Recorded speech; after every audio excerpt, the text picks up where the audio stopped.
We start right now in Virginia, where the Washington Post is reporting the FBI executed a search warrant at the home of their reporter, Hannah Natanson, this morning.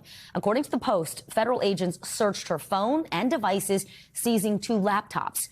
Attorney General Pam Bondi confirming the news in a post on X, writing the search warrant was executed at, quote, the home of a Washington Post journalist who was obtaining and reporting classified and illegally leaked information from a Pentagon contractor.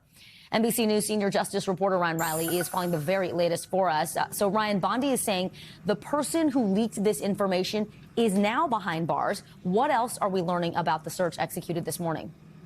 Yeah, so this reporter was actually someone who was known sort of as the whisperer for federal employees, as she had written a story about it, about posting on a page on Reddit where a lot of federal employees talk about their work. She listed her Signal info, and Signal has become this major way that reporters have to communicate with their sources these days because it offers those extra layers of protection. You can't just seize things from the cloud, as happens sometimes. You have to actually get the physical device. And so I think what we've seen now is between the Trump administration's policies sort of retracting from some of the restrictions that were in place in terms of subpoenaing and taking actions against members of the news media, combined with the use of Signal, which doesn't allow the federal government to sort of swoop in and get that data from the cloud. You actually have to have the physical device. So I think what we're seeing now is the convergence of those two issues, and it's something that a lot of media organizations have been worried about for a very long time, and reporters have been worried about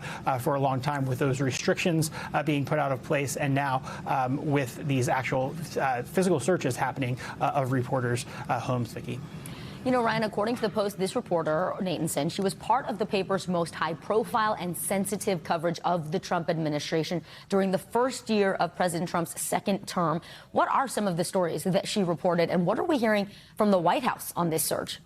Yeah, she wrote a really compelling piece, I thought, about this, about, having to deal with all of these federal employees who are going through some real trauma. And so I think that, the next step of this, looking ahead, is going to be what becomes of those sources, because then it just becomes a question of, okay, did she have disappearing messages on for individuals? How long was the retention in her Signal chats with a lot of these individuals who are communicating with her? And, it's over 1,000 people that she said she was communicating with. So there's some real potential exposure here of potentially hundreds of people who were communicating with the Washington Post about what the goings on within the Trump administration during this really unprecedented and fascinating second term of the Trump administration.